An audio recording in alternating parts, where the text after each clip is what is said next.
Hello friends, welcome back. हमारे channel easy maths अड्डा पे आपका फिर से स्वागत है। आशा करता हूँ कि आप सभी अच्छे होंगे और आपकी तैयारी भी अच्छी चल रही होगी। तो आपको पता ही होगा कि भाई हमने एक मैथ्स की प्रैक्टिस सीरीज चला रखी है हमारे चैनल इजी मैथ्स अड्डा पे। तो जो हमारे साथ शीट 1 से शीट 10 शीट 9 तक जुड़े हुए थे, तो उनको पता चल गया होगा कि भाई हमारी क्या मोटिव है हमारी इस प्रैक्टिस सीरीज का, और क्या हम बताना चाहते हैं, क्या हम स्टूडेंट्स को कितना अच्छे से प्रैक्टिस करवाना चाहते हैं, क्या नहीं करवाना चाहते हैं। तो भाई जिन्होंने शीट 1 से शीट 9 तक सॉल्यूशंस देखे हैं तो उनको पता चल गया होगा कि हमारी एकदम शॉर्ट टेस्ट और एग्जाम ओरिएंटेड अप्रोच रहेगी। एग्जाम ओरिएंटेड अप्रोच का मतलब कि हम जितने कम से कम टाइम में क्वेश्चन को कर पाएंगे ना, जितने कम से कम टाइम में, या तो हमको क्या चाहिए कि वहां पे या तो हमें अपना हमारा नॉलेज यूज करना पड़ेगा, है ना। नॉलेज का मतलब या तो हमें उसका रिलेटेड जो कॉन्सेप्ट पता होना चाहिए, मैथ्स में तो सिर्फ वही है ना, कॉन्सेप्ट पता होना चाहिए, बेसिक्स अच्छे से आने चाहिए, और यदि ऑप्शन एलिमिनेशन लगाना है तो आपके पास हाई नॉलेज होनी चाहिए। किसकी? दो टॉपिक्स की ओनली। एक तो आपको पता होना चाहिए जो नंबर सिस्टम वाला टॉपिक है, ठीक है, और एक आपकी कैलकुलेशंस बहुत अच्छी होनी चाहिए, तब हम हाई नॉलेज का यूज करेंगे, ठीक है। तो आज हम उसी सीरीज में सी 10 का सॉल्यूशन डालने वाले हैं। और ये शीट्स सारी आप हमारे चैनल रेलिवेंट मॉक्स एसएससी, जो हमारा टेलीग्राम चैनल है, आप उसे जो है सर्च करके और वहां से चेक कर सकते हो, ठीक है। और इस पीडीएफ के सॉल्यूशंस भी आपको वहीं पे मिलते हैं, तो आप जाके नंबर डाल के जस्ट चेक कर सकते हो कि टॉप 25 क्वेश्चन मैथ सी 10 सॉल्यूशन, ठीक है। तो भाई देखो, ये हमारे टेलीग्राम चैनल है, ये हमारे टेलीग्राम चैनल का लिंक है। और जिन जिनको भाई जिन्होंने शीट 1 से शीट 9 तक देखा हुआ है तो उनको पता है कि भाई क्या है क्या नहीं है। ये स्टूडेंट्स के कहने पे स्ट्रेटेजी का बताया हुआ है कि भाई कुछ लोगों का कहना ये होता है ना कि भाई जैसे हम क्वेश्चंस तो पूरे कर सकते थे लेकिन टाइम नहीं बचा हमारे पास, तो भाई टाइम मेंटेन कैसे करना है इसमें बताया है मैंने। तो फर्स्ट ऑफ ऑल तो आपको ये सीरीज जाके स्ट्रेटेजी जाके नहीं देखनी है, लेकिन फिर भी आपका मन करे कि भाई मेरे को तो स्ट्रेटेजी चाहिए ही, मेरे को तो टाइम मेंटेन करना ही है, तो भाई ये देख लेना। बाकी मेरा सजेशन यही रहेगा कि यार खुद से प्रैक्टिस करो, खुद से जितनी प्रैक्टिस करोगे तो स्ट्रेटेजी खुद ही बन जाएगी, ठीक है। और ये मैथ्स की प्रैक्टिस सीरीज जो इसी क्रम में मैं आपको शीट 10 के सॉल्यूशंस प्रोवाइड कर रहा हूँ आज, है ना। और जैसे कुछ इंपॉर्टेंट टॉपिक्स हैं जैसे instalment in SI, dishonest dealer, एक मैंने लीनियर रेस वाला टॉपिक भी करा रखा है अपने पे, है ना। लीनियर रेस हो गया, एवरेज ओवरलैपिंग वाला कॉन्सेप्ट, एवरेज ओवरलैपिंग में मैंने तीनों कॉन्सेप्ट बताए हुए हैं कि वहां पे डेविएशन कब यूज करेंगे, वहां पे एलिगेशन कब यूज करेंगे, तो आप जाके चेक कर सकते हो, ठीक है। इंस्टॉलमेंट इन एसआई और डिसऑनेस्ट डीलर बहुत इंपॉर्टेंट टॉपिक रहे हैं 2022-23 की। यदि मैं बात करूँ ना तो दोनों बहुत अच्छे और एग्जामिनर के, क्योंकि हर एक शिफ्ट में एक एक क्वेश्चन पूछा गया है लगभग, ऑलमोस्ट हर शिफ्ट में, मतलब हर एक शिफ्ट में नहीं तो ऑलमोस्ट हर शिफ्ट में पूछा गया है, ठीक है। ज्योमेट्री के इंपॉर्टेंट कॉन्सेप्ट की सीरीज चला रखी है, day first, day two, day second और डे थर्ड, इसमें करवाया हुआ है, तो आप जाके चेक कर सकते हो यहाँ पे भी कि भाई सिर्फ इंपॉर्टेंट कॉन्सेप्ट है। और भाई कोई ऐसा नहीं कह सकता कि भाई सिर्फ इजी इजी क्वेश्चन लेके एक्सप्लेन कर दिया। जितने टफ से टफ क्वेश्चंस आए हुए हैं 17 से 2023 तक, तो आप सारे चेक कर सकते हो यहाँ पे। और day first, day two, day three, आपको सिर्फ कॉन्सेप्ट अप्लाई करना आना चाहिए, वीडियोस को देखने से कुछ नहीं होगा। तो कॉन्सेप्ट अप्लाई करना आ गया तो मैं 100% कह रहा हूँ कि ये वीडियोस देखने के बाद आपका प्री में कोई क्वेश्चन गलत नहीं होगा और ना ही मेंस में गलत होगा, क्योंकि भाई जो भी सारा पूछा जाता है मैंने इन डेज में कवर कर दिया है, ठीक है। एक क्वाड्रिलेटरल रह रहा है उसको मैं कवर कर दूंगा, जैसे एक मैंने प्रिज्म की वीडियो भी डाली हुई है, तो प्रिज्म का वीडियो मैं देखने के लिए कहूंगा, लेकिन मैं सिर्फ देखने के लिए ही नहीं कहूंगा, आपका ध्यान केंद्रित होके देखने के लिए कहूंगा, क्योंकि आपने प्रिज्म पढ़ लिया तो प्रिज्म ऐसे वैसा टॉपिक तो है नहीं कि भाई एक बार वीडियो देखी और समझ में आ गया। यदि प्रिज्म का अच्छा क्वेश्चन आता है तो उसको करने के लिए आपको वीडियो को अच्छे से देखना पड़ेगा, उसका लिंक भी मैं आपको डिस्क्रिप्शन बॉक्स में प्रोवाइड कर दूंगा यूट्यूब के। और सारे जो है ये लिंक आपको डिस्क्रिप्शन बॉक्स में मिल जाएंगे। एक मॉक की प्रैक्टिस सीरीज, जैसे कि मैंने मॉक 1 से 9 तक अपलोड करा हुआ है, ये कोई ओलाइट बोर्ड नहीं है, ये कोई टेक्स्ट बुक नहीं है, ठीक है। तो फर्स्ट ऑफ ऑल हम अब मैंने आपको बता दिया है इन सबके बारे में क्या क्या है क्या नहीं है, जो भी कोई फ्रेशर यदि वीडियो देखता है हमारी तो अब हम क्वेश्चंस की तरफ बढ़ते हैं। फर्स्ट क्वेश्चन मैं अपना सॉरी फर्स्ट क्वेश्चन मैं अपना निकाल रहा हूँ, ठीक है। तो मेरे पास है, 1 सेकेंड, ये क्यों नहीं हो रहा,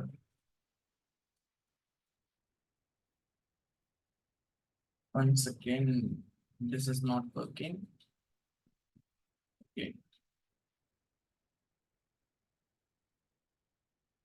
तो फर्स्ट क्वेश्चन आ गया मेरे पास, और फर्स्ट क्वेश्चन में है मेरे पास, the ratio of the distance between two places A and B to the distance of B and C is 3:5। A man travels from A to B at a speed of x kilometre per hour and from B to C at a speed of 50 kilometre per our. if his average speed for the entire journey is 40 kilometre per our, then what is the value of x minus 1 ratio x plus में 1। अब आपको जैसे ही question पढ़ा ना, तो आपको सिर्फ पहले ऑप्शंस पे फोकस करना है, सिर्फ ऑप्शन से फोकस करना है। मतलब मेरे को यहाँ पे क्या चाहिए, मेरे को x minus 10 ratio x plus में 1 चाहिए, यानी कि अल्टीमेटली मेरे को x की वैल्यू लगानी है। x की वैल्यू मेरे को पता चलेगी तो मैं निकाल सकता हूँ सब कुछ, ठीक है। तो भाई उनके लिए जिनके पास हाई नॉलेज है, यहाँ तक करने के लिए भाई देखो सीधा सीधा एवरेज का फॉर्मूला लगा सकते हो, वो तो हर कोई बता देगा आपको। लेकिन आप एक चीज बताइए कि मेरे पास यहाँ पे x माइनस 10 है, ठीक है। तो जो भी आया है मेरे पास x माइनस 10 करे, मतलब जो मेरे पास x की वैल्यू आई थी उसमें से मैंने 10 माइनस करा, और जो यहाँ पे x की वैल्यू आई थी उसमें से मैंने प्लस 1 करा। मतलब मैं यदि इस ऑप्शन में यदि प्लस 10 कर दूं यहाँ पे और यहाँ पे माइनस 1 कर दूं, तो मेरे पास x रेशियो x बन रहा है, और x रेशियो x 1:1 होता है। मतलब ये ऑप्शन हम चेक कर सकते हैं ना कि ऑप्शन का रेशियो 1:1 कहाँ पे बन रहा है, ये चेक कर सकते हो ना। ऑप्शन 1:1 कहाँ पे बन रहा है, तो बताओ। यहाँ पे मेरे को 10 जोड़ना है यानी कि 30, और यहाँ से मेरे को एक घटाना था यानी कि 30:30, 1:1 यही तो बन रहा है। अब यहाँ पे चेक करके देख लो आप, यहाँ पे चेक करके देख लो, तो -10 होता है यानी कि 21, 21, और यहाँ पे कितना बन जाएगा मेरे पास 19, तो यहाँ पे बन रहा है क्या ये? और यहाँ पे कितना हो जाएगा मेरे पास 21, और यहाँ से मेरे को एक घटाना है, तो 21:9 नहीं बन रहा, और यहाँ पे भी नहीं बन रहा, तो मेरे पास यही ऑप्शन तो ठीक है। कैसे करोगे इन क्वेश्चंस को, 6 से 7 सेकंड्स में हो गया ना।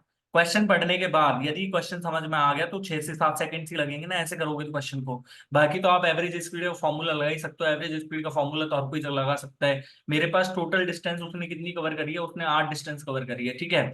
लेकिन अब वो कह क्या रहा है कि A to B at a speed of x kilometre per hour, यानी कि 3 स्पीड उसने x से करी है, और बाकी की जो उसने बची हुई स्पीड है 5, उसने 50 से करी है। उसको 8 स्पीड करने में कितना टाइम लगा है टोटल, टोटल उसको टाइम लगा है 40 किलोमीटर पर आवर, यानी कि उसको 1/5 आवर टाइम लगा होगा, ठीक है। तो मेरे पास यहाँ से मैं कितना कह सकता हूँ, 150 प्लस में 5x की वैल्यू मेरे पास कितनी आ जाएगी यहाँ से, into 5 is equals to 50x, ठीक है। तो मेरे पास 150 इंटू 5 कितना हो जाए, 750 इज इक्वल्स टू 25x, यानी कि x की वैल्यू मेरे पास आ जाएगी 30, और x की वैल्यू 30 ही आ रही थी ना मेरे पास यहाँ पे भी, ठीक है।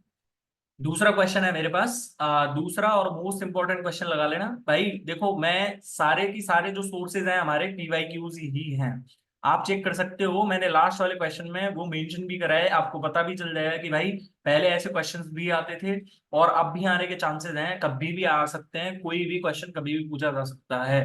तो अपनी तैयारी एकदम गुड लेवल की रखो, ठीक है।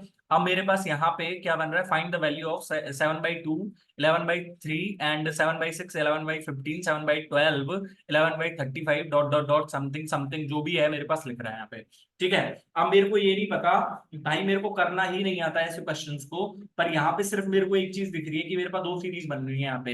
यदि 2 सीरीज नहीं बनाओगे तो भाई आप इस क्वेश्चन को कैसे करोगे, आप ऐसे अल्टीमेटली निकालोगे क्या कि 7/2 3.5 होता है, 11/3। भाई ऐसे क्वेश्चंस ऐसे करने के लिए थोड़ी होते हैं। तो मेरे पास यहाँ पे डबल सीरीज बना रहा हूँ मैं, एक तो 7/2 प्लस में ये मेरे पास कितना है 7/6 प्लस में 7/12 प्लस में 7 इंटू में 156, और यहाँ से दूसरी सीरीज मेरे पास क्या बन जाएगी, सॉरी डॉट डॉट डॉट करके है ना यहाँ पे, और यहाँ पे मेरे पास दूसरी सीरीज है 11/3 प्लस में 11/15 प्लस में डॉट डॉट डॉट करके यहाँ पे 11/575, ठीक है।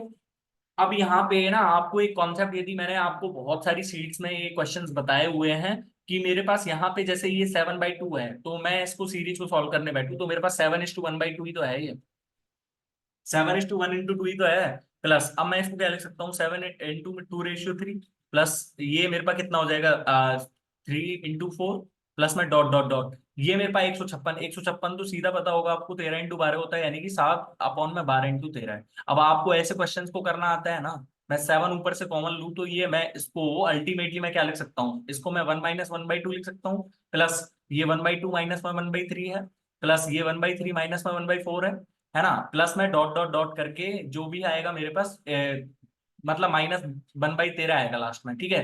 तो 1 - 1/13 कितना हो जाएगा मेरे पास 12/13, यानी कि 84/13। तो यहाँ से ही एक तो आप ये चेक कर सकते हो कि 13 एक मेरे पास क्या होता है, 13 मेरे पास प्राइम नंबर होता है, यानी कि जो डिनोमिनेटर रहेगा वो हमारे पास किसका मल्टीपल रहेगा, denominator will be the multiple of 13, क्योंकि हमने जो दूसरा ऑप्शन चेक करा ना, दूसरे ऑप्शन में कोई 13 का मल्टीपल नहीं आ रहा है जो 13 को काट सके, ठीक है। तो दूसरा मल्टी जब आ ही नहीं रहा है तो मेरे पास देखो 13 दूनी 26 और 13 पंजे 55 नहीं होता ना ऐसा कुछ, 13 दूनी 26, 8 बच जाएगा, नहीं होता। 13 दूनी 26 और 13 पंजे 65, तो मेरे पास यही ऑप्शन है क्योंकि डिनोमिनेटर 13 का मल्टीपल सिर्फ यहीं पे आ रहा है, यहाँ पे भी तो नहीं आ रहा ना। ठीक है, तो डिनोमिनेटर 13 का मल्टीपल हम यहाँ से चेक कर सकते हैं, हमको आगे बढ़ने की ही जरूरत नहीं थी, है ना। तो भाई टाइम ऐसे बचता है, आपको थोड़ी नॉलेज होनी चाहिए हर चीज की, तो टाइम ऐसे बचेगा, ठीक है।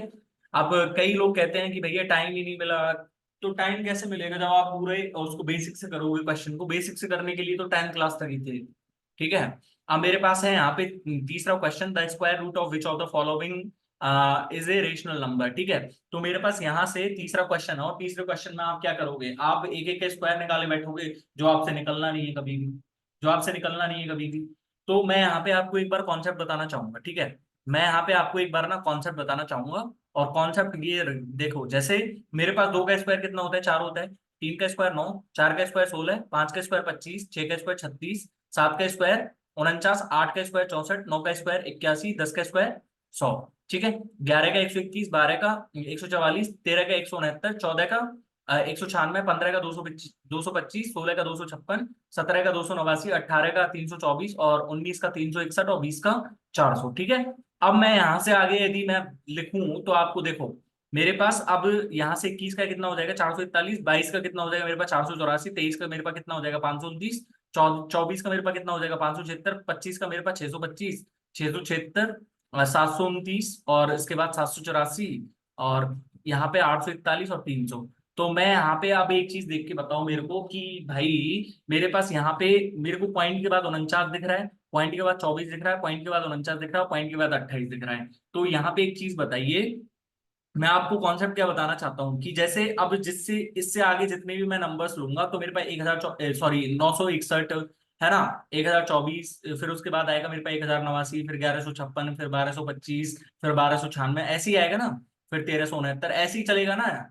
तो मैं आपको बताना क्या चाहता हूँ कि जैसे जो लास्ट टू नंबर्स है ना, लास्ट टू नंबर्स मेरे पास 21 है यहाँ पे, लास्ट टू नंबर्स मेरे पास 44 है, लास्ट टू नंबर 69 है, लास्ट टू नंबर 96 है, लास्ट टू नंबर 25 है, लास्ट टू नंबर 56 है, लास्ट टू नंबर 89 है, लास्ट टू नंबर 24 है, लास्ट टू नंबर 361 है, लास्ट टू नंबर 00 है। ठीक है, और इससे आगे आप रिलेट करते जाओगे, तो इससे आगे जब भी चलेंगे तो मेरे पास जो नंबर्स की रिपीटेशन है, जो लास्ट टू नंबर्स की रिपीटेशन है, वो होती जाएगी। मतलब मैं यहाँ से क्या कह सकता हूँ कि ये मेरे पास है ना, जो मेरे पास यहाँ पे लास्ट टू नंबर कभी 28 हो सकते हैं क्या, लास्ट टू नंबर्स किसी भी स्क्वायर में कभी 28 हो सकते हैं क्या? तो आपका आंसर होगा कभी नहीं हो सकते। तो मेरे पास ये तो देखते ही कर जाना चाहिए कि भाई जब ये स्क्वायर रूट ही मतलब परिमेय संख्या का मतलब ये है ना कि पी वाई क्यू फॉर्म में होना चाहिए। तो पी वाई क्यू फॉर्म में कैसे निकलेगा जब भाई 28 है, मान लो मैं रूट 2 लिखता हूँ, रूट 2 क्या होता है 1.414। तो भाई ये तो मेरे पास क्या है, ये तो मेरे पास इरेशनल नंबर है ना। तो इरेशनल नंबर मेरे पास कब आया, जब 0.414 था।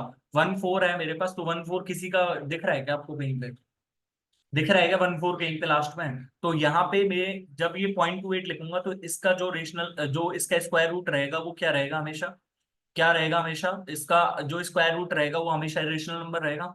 दूसरा कॉन्सेप्ट देखो, जैसे मैंने 2 का स्क्वायर, 1 का स्क्वायर लिखा 1, 2 का स्क्वायर 4, 3 का स्क्वायर 9, 4 का स्क्वायर 16, 5 का स्क्वायर 25, 6 का स्क्वायर 36। डिजिटल सम जानते हो ना, डिजिट सम क्या होता है, डिजिट सम। तो डिजिट सम यहाँ पे निकाल के देखे तो डिजिट सम 1 4 9, इसका 6 और 1 7, 5 4 5 2 7, 6 3 9, और 9 4 13 है। 13 का कितना हो जाएगा मेरे पास, 4 ही तो रहेगा ना। ठीक है, क्योंकि 9 तक तो हम जीरो ही मानते हैं ना, है ना। और ये मेरे पास 6 4 10 है, यानी कि 1 हो जाएगा। और यहां से मेरे पास कितना हो जाएगा ये 8 और 1 9। ठीक है, और यहां से मेरे पास कितना हो जाएगा 1। तो आपने एक चीज गौर करी कि हमारे पास जो भी स्क्वायर्स होंगे, जो भी स्क्वायर्स होंगे, उनके उनके डिजिटल सम कितना रहेगा, उनका डिजिटल सम या तो 1 रहेगा, या फिर 4 रहेगा, या फिर 7 रहेगा, या फिर 9 रहेगा। यही तो है ना। तो आप 1479 आप चेक करो, देखो 9 4 13, 13 और 5 18, 18 और 3 21, यानी कि 3 बन रहा है। तो 3 मेरे पास किसी का डिजिटल सम हो सकता है क्या, नहीं हो सकता। ठीक है, 13 54 24 है।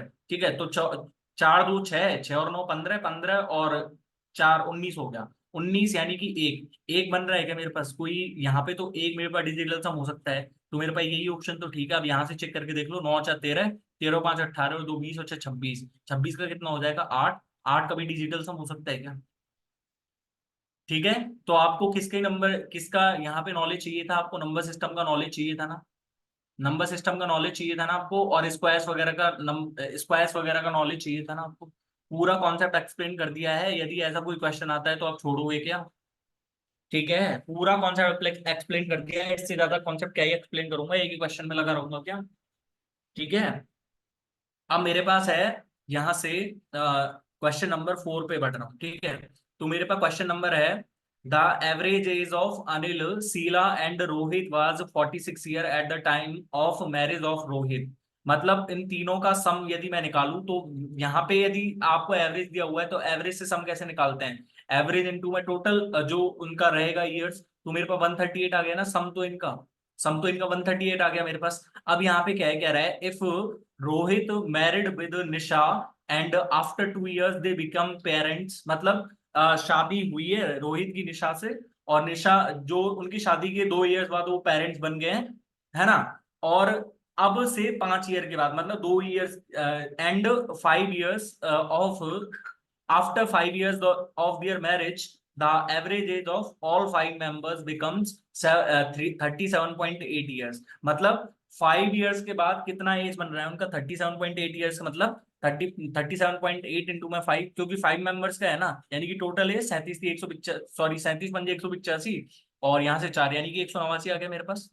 ठीक है, 189 तो है। यानी कि जो 5 मेंबर्स का जो आया ना, टोटल 5 मेंबर्स हो गए ना, क्योंकि पहले ही थे 3 मेंबर्स। तो जब रोहित की निशा से शादी हो गई तो 4 हो गए, और निशा और रोहित का मतलब एक जो चाइल्ड जो भी है, ठीक है, तो वो हो गया, तो मतलब उनके 5 टोटल मेंबर्स हो गए ना। ठीक है, अब यहां से 5 टोटल मेंबर्स हैं, लेकिन मैं आपसे एक चीज पूछना चाहूंगा, find the age of Nisha at the time of marriage. तो मेरे को टाइम ऑफ मैरिज पे निशा की जो एज निकालनी है। तो भाई मतलब मैं ऐसे क्वेश्चंस पे आपको फर्स्ट ऑफ ऑल सजेशन ये देना चाहूंगा कि ऐसे क्वेश्चंस को पढ़ते समय ना थोड़ा पेशेंस रखें अपने मन में, और पेशेंस के साथ उन क्वेश्चंस को हल करें, क्योंकि हेजिटेशन में आप ये क्वेश्चन गलत कर जाओगे। ठीक है, तो मेरे पास 189 है, और 189 में मैं 5 मेंबर्स को इंक्लूड कर रहा हूँ, लेकिन 5 मेंबर्स में से मैं ये नहीं कह सकता कि जो चाइल्ड है उसकी एज तो 3 years ही है, उसकी एज तो 3 years ही है। यानी कि मैं यहां से क्या कह सकता हूँ कि मेरे पास जो टोटल है ना, अनिल, शीला और रोहित और निशा का, वो टोटल कितना है? 186 है। 186 क्यों? क्योंकि यहाँ पे 5 years के बाद, उनकी मैरिज के 5 years के बाद, उनका जो बेटा है, जो निशा और रोहित जो भी है, उनका बेटा बेटी, तो मतलब उसकी एज तो 3 years ही है ना, यानी कि मेरे पास 186 है। इन चारों की एज तो मेरे पास 186 ही है। अब मैं यहां से क्या कह सकता हूँ कि मेरे पास ये 46 years कब था? 46 years था मेरे पास जब रोहित की शादी नहीं हुई थी। रोहित की शादी नहीं हुई थी, ठीक है। तो रोहित की शादी कब नहीं हुई थी? 5 साल पहले तक ही नहीं हुई होगी, 5 साल पहले तक ही नहीं होगी। अब ये मेरे को 5 साल बाद की एज दे रखा है, 5 साल बाद की एज है, तो 5 साल पहले की एज कितनी रही होगी इनकी सबकी? मैं इसमें से 20 घटा दूंगा, क्योंकि 5 5 सबकी एज में से घटेगी। यानी कि इनकी जो रोहित की शादी नहीं हुई थी ना, उससे पहले उनकी एज थी 166। ठीक है, 166 थी, है ना। अब ये 166 थी, यानी कि अब मैं इसमें से मेरे को ये बताओ, अनिल, शीला और रोहित की टोटल आयु मेरे पास कितनी थी? 138। तो निशा की आयु कितनी रही होगी? 166 माइनस में 138, यानी कि 28 ईयर्स ही तो रही होगी ना, 28 ही तो रही होगी ना। ठीक है भाई, हैव सम पेशेंस। मतलब जब ऐसे क्वेश्चंस को करो तो भाई थोड़ा तो पेशेंस रखना पड़ेगा। ठीक है, अब ये मेरे पास है क्वेश्चन नंबर 5, और भाई थोड़ा सा लॉजिकल तो मैं नहीं कहूंगा इसको, लेकिन इसने अच्छी लैंग्वेज थोड़ी सी दे दी है, बस बाकी कुछ नहीं है ना। पर मैं आपको शॉर्ट ट्रिक भी बता दूंगा इसकी। Rahul had borrowed a sum of money 3 years ago at 10% rate of interest, compounded annually for a period of 5 years, with the amount to be paid at the end of the period being rupees 161051। मतलब मैं यहां से एक चीज बताओ कि उसने उधार कितना लिया था ये तो निकाल लूं पहले मैं, उसने उधार कितना लिया था ये तो निकाल लूं। चलो आगे बढ़ते हैं। However, there is no prepayment penalty and Rahul has received some bonus payment now. ठीक है, with which he had decided to clear his debt. How much does Jonathan have to pay now to clear his debts? तो मतलब भाई मेरे को चाहे कुछ भी है यहाँ पे ना, मेरे को भाई चाहे उसको कितना ही बोनस मिल गया हो, उसने प्री पेमेंट पेनल्टी का मतलब समझ रहे हो क्या?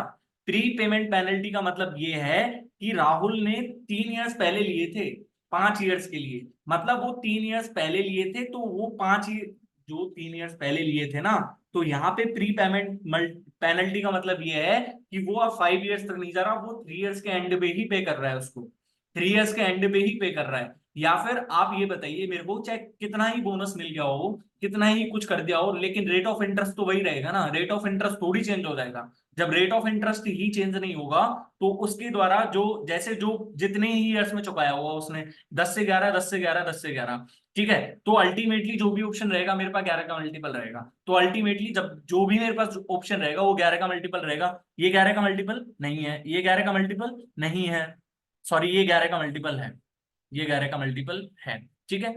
और ये मेरे पास 1331,000, ये 11 का मल्टीपल है मेरे पास, है ना, और ये मेरे पास 11 का मल्टीपल नहीं है, ठीक है। अब मेरे पास जब 3 ईयर्स में चुका रहा है वो, ठीक है, 3 ईयर्स में चुका रहा है, भाई मेरे पास 12 के मल्टीपल के कोई चांसेस हैं क्या? 12 के मल्टीपल के कोई चांसेस हैं, तो मेरे पास ये ऑप्शन तो वैसे भी नहीं हो सकता था, क्योंकि आपको देखते ही आंसर आ जाना चाहिए था 133100, आपको देखते ही आंसर आ जाना था। अब आपको यदि वैसे करना है तो भाई ये कर लीजिए आप। यदि आपने सीआई पढ़ा है तो यहाँ पे 1 ईयर्स के बाद मतलब 1 ईयर के बाद अमाउंट इतना हो गया उसका 10 से 11, ठीक है। दूसरे ईयर में 10 से 11, तीसरे ईयर में 10 से 11, चौथे ईयर में 10 से 11, और पांचवें ईयर में 10 से 11। अब इसी जो 11 × 11 × 11 × 11 इसकी वैल्यू मेरे को कितनी दी हुई है, 161051, 161051 ना। तो भाई देखो यहाँ से 11 × 11, है ना, और 11 × 4 = 44, और 11 × 6 = 66, 11 × 4 = 44, 11 × 11, ठीक है, और 11 × 11, 11 × 33, 11 × 33, 11 × 11, मतलब ये पूरा ऊपर वाला ना इससे कट गया, यानी कि मेरे पास जो उसने उधार लिया था ना वो 1 लाख था, 1 लाख को वो 3 ईयर्स के बाद चुका रहा है। भाई प्री पेमेंट पेनल्टी का मतलब यहाँ पे उसने डायरेक्ट ना बोल के यहाँ पे थोड़ा सा लॉजिकल वे में बता दिया है कि यहाँ पे कोई प्री पेमेंट पेनल्टी नहीं है, मतलब वो 3 ईयर्स के एंड पे ही चुका रहा है, 3 ईयर्स के एंड पे ही दे रहा है, ठीक है। अब मेरे पास है यहाँ पे छठवां क्वेश्चन, और छठवें क्वेश्चन को भाई मैं बता भी देता हूँ, इसका सोर्स तो मैंने ओलाइट बोर्ड से ही लिया था, है ना, क्योंकि कुछ स्टूडेंट्स का कहना ये था कि भैया कैसे कर दिया कैसे नहीं करा।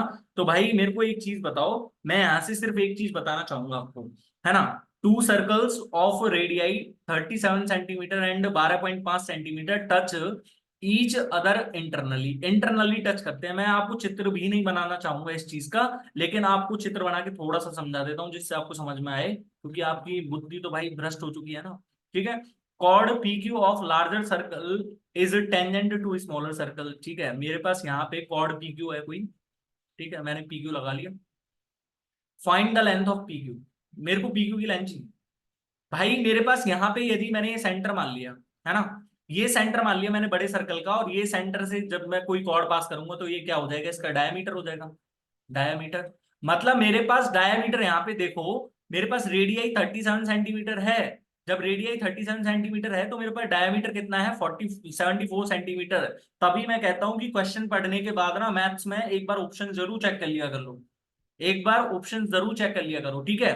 तो मेरे पास यहां से जब ये 74 सेंटीमीटर है, अब आपने यदि डे 2 की वीडियो देखी हो तो मैंने आपको चिल्ला चिल्ला के बताया वहां पे कि जैसे जैसे हम सेंटर से दूर जाएंगे, ये मेरे पास सेंटर से गुजरती हुई एक लाइन खींची, तो ये सबसे लार्जेस्ट कॉर्ड होती है ना, लार्जेस्ट कॉर्ड, मतलब इस सेंटर से यदि मैं जैसे जैसे दूर जाऊंगा तो वैसे वैसे टेंजेंट की लेंथ, जो कॉर्ड की लेंथ होगी वो डिक्रीज करेगी ना, कॉर्ड की लेंथ होगी जो वो डिक्रीज करेगी ना, जीवा जो भी होगी वो उसकी लेंथ कम होगी ना। तो भाई मेरे को एक चीज बताओ, 75 सेंटीमीटर आंसर हो सकता है क्या? 75 सेंटीमीटर हो सकता है क्या? और भाई इतनी कम चल जाएगी क्या, इतनी कम चल जाएगी 35 सेंटीमीटर के आसपास? भाई 35 सेंटीमीटर मतलब ये तो कुछ ऐसा पहुंच रहा है कि यहाँ से ये तो मतलब कॉर्ड ना बोल के इसको ऐसे बोल रहा है, ये तो यहाँ से इसने ऐसे ज्वाइन कर दिया।